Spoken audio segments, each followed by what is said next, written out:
Yes, cryptocurrency. Nindot gyud ba sa Tig-uwan? Healthy kayong plans ba sa Tig-uwan?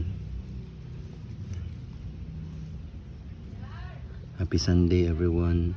And healthy na kay rainy season.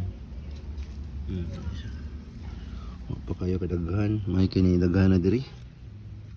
Grasshopper. Hello. Lakaw. Yes.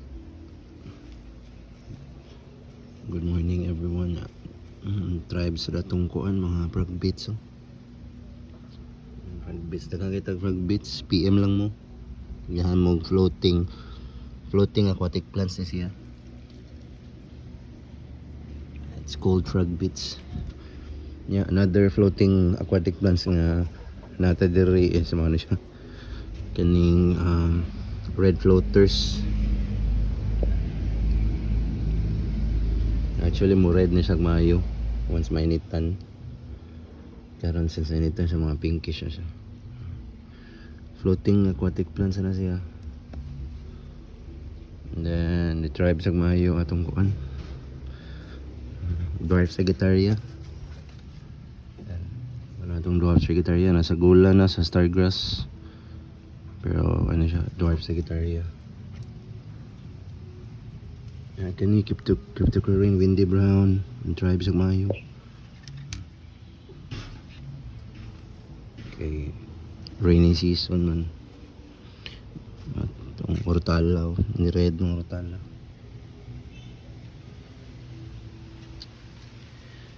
Show up kaning plants mo. Gawas ilang tinuod na color once Ting-uwan niya mainitan sila underwater,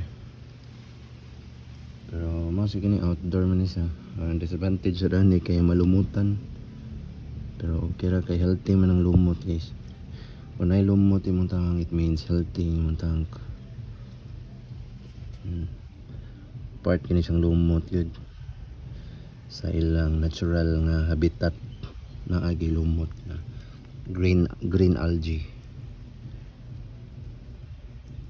Ano yung lumot ato siya butang sa mga plants na to sa manaw. Na yung mga lumot na siya gamit niya. Healthy kaya mga plants, healthy kaya mga plants outdoor, mainitan sila under the heat of the sun. Kuan na siya mga lumot, pero once matataod na siya diri sa tank guys, di na siya malumutan, mas stable na siya.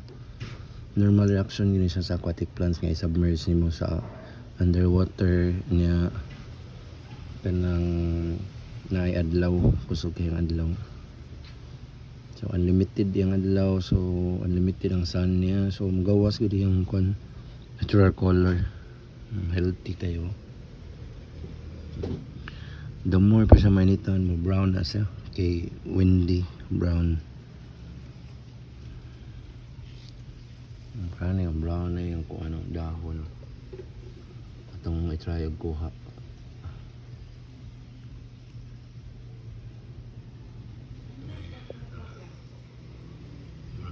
Siya. Hindi lang nato disturbuhon kay daghang kayong fry, daghang mga baby fish. Yes. Ayan, diri. Nindot kaya itong lotus na red tiger. Guwapa itong lotus red tiger guys. Imagine kung nani sa inyong tank.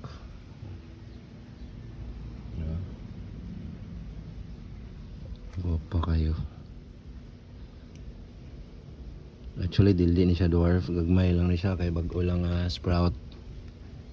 May gani siya kadak kani siya. Mo ni siya yang matured na size.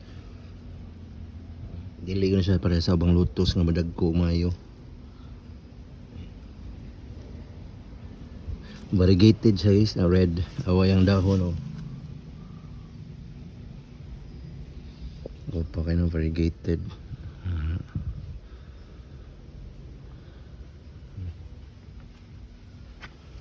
So, dali. Hagulan ni dire. Kani lang sa siguro guys.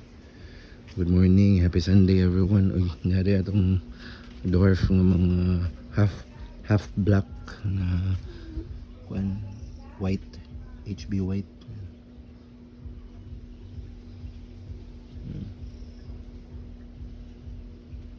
Nalagyan siya, nagsugol na siya isar ka pair good. Na siya sa dako ng tank, 30 cm na tank. Na yung mga kuan dito, mga plants ng ibutang nakasplangan na cryptocorin windy brown niya. Ang floating niya since mainita no sa ni siya. Hindi kay siya ma-expo kasi mga low, wa kasi green algae kay dili man unlimited ang init nga mo sulod diri. Nindot kay tubo ang ko ano.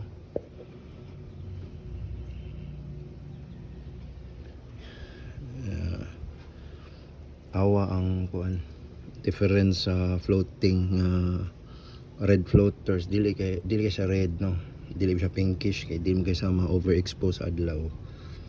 Kani ma-red ra ni siya na pinkish kung ma-expose sa adlaw. So wala ka siya gitabunan pa gyud ako. Awa kay tubig, crystal kay tubig guys. Mo ni siya ang sakto nga tubig sa imong tank. Crystal kay na diha atong mga kwan mga HB white na guppies. Mga to guys, tapos ako 5 minutes and thank you everyone for watching. Do follow for more videos. God bless everyone. Bye bye.